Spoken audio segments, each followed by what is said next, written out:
Não sei se você que está assistindo sabe, mas o Babologia possui um Instagram. No Instagram do Babologia, nós publicamos conteúdo científico todos os dias. E nas terças-feiras nós temos um quadro chamado Que Bicho é Esse? E é esse quadro que eu trago para vocês agora. O animal que nós escolhemos para falar essa semana é um dos meus bichos favoritos, que é o cachalote. O nome científico do cachalote é Physeter macrocephalus. E uma das coisas mais legais da biologia é que os nomes científicos não são, em sua maioria, aleatórios. Quando a gente fala que um bicho é macrocephalus, macro é alguma coisa grande, e céfalos é de encéfalo, de cabeça, de cérebro. Se você lembrar da imagem de um cachalote, ele é um mamífero marinho, uma baleia, com uma cabeça gigante e quadrada. E daí vem esse nome. Mas quando nós falamos que o cachalote é uma baleia, nós temos que tomar um pouco de cuidado. Porque os cetáceos, ou mamíferos marinhos, são divididos em alguns grupos. E o que nós chamamos de baleias são divididos em dois grupos específicos, ou duas subordens. A subordem Mysticeti, que são os animais que não têm dentes, que têm cerdas, que são as grandes baleias, como a jubarte e a baleia azul, e os odontocetes, que são os bichos que têm dentes. Dentro desse grupo nós temos a baleia orca,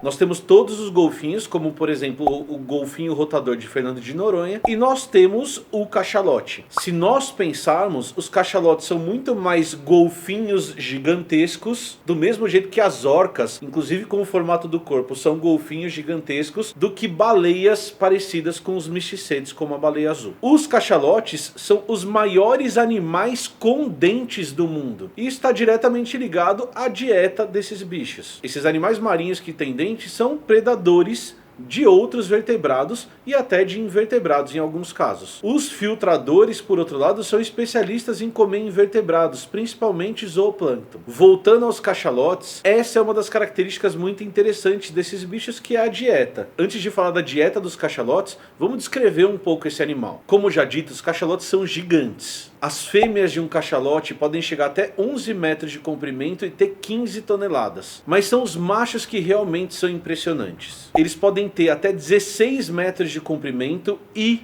45 toneladas. O que diferencia o cachalote de outros odontocetes é que a cabeça do bicho compreende até 1/3 desse corpanzil todo. Além disso, os cachalotes, do mesmo jeito que os elefantes, são animais matriarcais. Eles formam grupos baseados nas fêmeas que estão ali para alimentar e proteger os filhotes. E os machos tendem a ser mais solitários, se aproximando desses grupos matriarcais só na época da reprodução. E uma característica bem interessante desses bichos é que eles só vão estar reprodutivamente ativos aos 20 anos. Então um bicho desse precisa sobreviver a muita coisa antes de conseguir se reproduzir. A cabeça gigante desses animais é muito interessante, porque do mesmo jeito que outros odontocete, ela é preenchida por uma estrutura conhecida como espermacete. O espermacete nos outros odontocete, e inclusive nos cachalotes, é uma estrutura que fica acima do crânio, que é cheia de gordura e cera, que inicialmente, ou nos outros odontocete, tem uma função de comunicação. Um outro bicho que vai estar aqui no nosso programa, que são as belugas, inclusive conseguem mudar a forma do espermacete para modular os sons que ela consegue produzir. E isso também acontece em outros cetáceos, principalmente outros odontocete. Deduz-se então que a primeira função dessa estrutura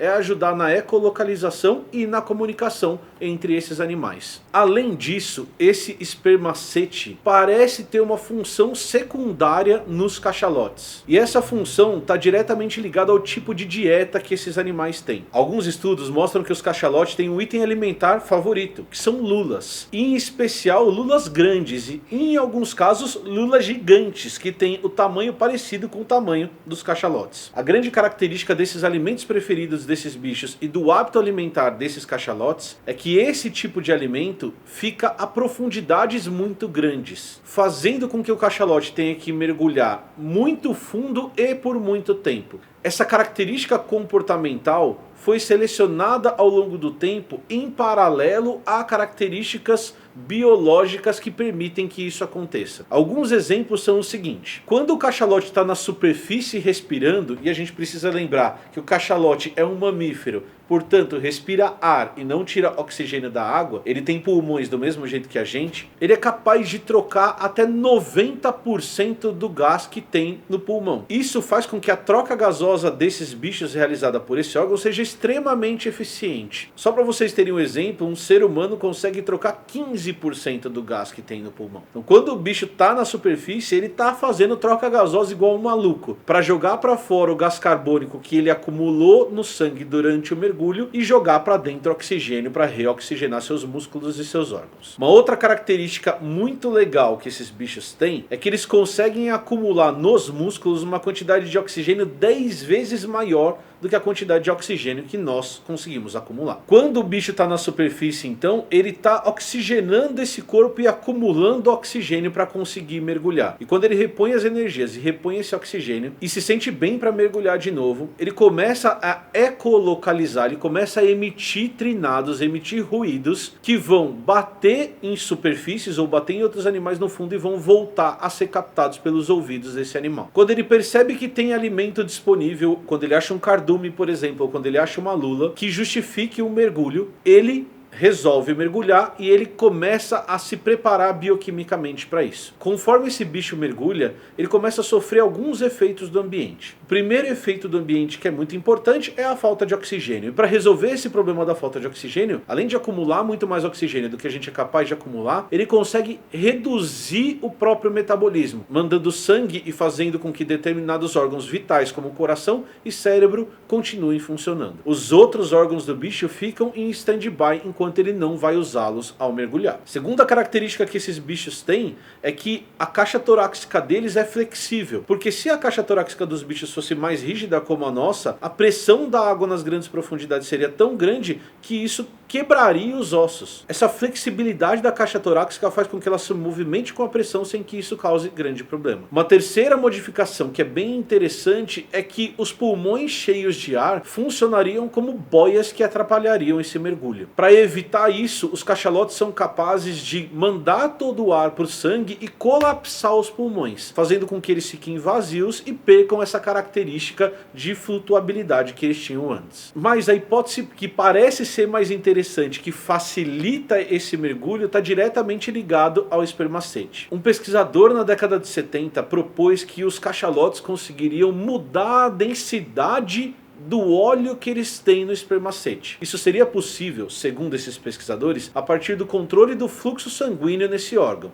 Os cachalotes conseguiriam diminuir o fluxo sanguíneo no espermacete, mudando o estado físico desse óleo. Esse óleo que é líquido na temperatura do corpo do bicho, quando ficar sem o fluxo sanguíneo, ou seja, quando diminuir a quantidade de calor, ficaria cada vez mais sólido. E esse tipo de óleo, quanto mais sólido ele tiver, mais denso ele vai ficar, fazendo com que o espermacete funcionasse como uma âncora que levasse o bicho cada vez mais rápido para o fundo. Essa modificação seria extremamente importante porque o bicho conseguiria bater menos a cauda, ou seja, economizar oxigênio, fazendo essa modificação na densidade desse óleo da cabeça. Quando a quantidade de oxigênio começasse a diminuir, o cérebro do bicho, como de outros mamíferos, teria a capacidade de perceber essa diminuição na quantidade de oxigênio e faria com que o bicho tivesse a necessidade de voltar para a superfície. Além de bater a cauda para voltar para a superfície, o animal aumentaria o fluxo sanguíneo no espermacete, transformaria essa gordura em líquido de novo e ela deixaria de funcionar como uma âncora e passaria a funcionar como uma boia que ajudaria ele a voltar para a superfície. Apesar dessa hipótese ser muito aceita e de vários pesquisadores corroborarem essa ideia, alguns pesquisadores dizem que isso não faz tanto sentido e que o espermacete dos cachalotes seria fundamental apenas para a ecolocalização. O que é muito legal desses bichos é que essas modificações morfológicas e bioquímicas permitem que esse animal mergulhe muito fundo e que fique até 2 horas debaixo d'água, fazendo com que eles sejam classificados